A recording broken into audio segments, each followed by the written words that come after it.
are doing their best to tie down several of last season's star players to new contracts this summer. Nuno Espirito Santo's side took the Premier League by storm last season to record a 7th-place finish after spending much of the campaign in a Champions League spot, and European football awaits. Forest's squad has since been picked apart with almost £100 million in sales so far this summer, over half of which came when winger Anthony Elanga signed for Newcastle United in a £55 million deal on 11th of July. Morgan Gibbs-White looked set to raise a further £60 million when Tottenham pounced to trigger his release clause, but Evangelos Marinakis stepped to halt the transfer and eventually secured a complete U-turn. Marinakis' intervention and claims that Tottenham made an illegal approach for Gibbs-White culminated in the playmaker penning a new contract at the City ground, a significant achievement for the Reds.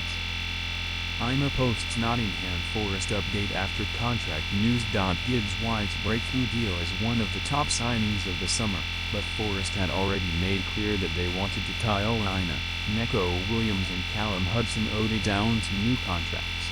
Aina's future is secure at the City ground after he signed a 3-year extension until 2028, but Hudson Odoi is yet to reach an agreement with the Reds after he managed 5 goals and 3 assists last term.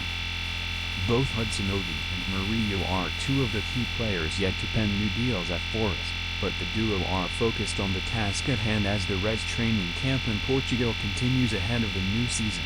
Hudson Odoi was one of several Forest players to like his fellow wideman Aina's latest Instagram post, 30th of July, which showcased the work he's also been putting himself through across preseason. View Instagram post. Hudson Odoi is Nottingham Forest's next contract priority. Mick Brown told Football Insider back in April that Forest planned to resolve Hudson Odoi's future by opening contract talks as early as possible this summer, but other players have taken priority thus far. Hudson Odoi was tipped for a return to the England setup after his former Chelsea boss Thomas Tuchel took charge of the Three Lions, and he'll be keen to make good on that promise despite being snubbed. Forest's first foray on the continent in 29 years will give Hudson Odoi and Gibbs-White's partnership in Forest's attack more exposure next season, but the 24-year-old's contract is one aspect of their summer transfer business that the Reds can't afford to delay.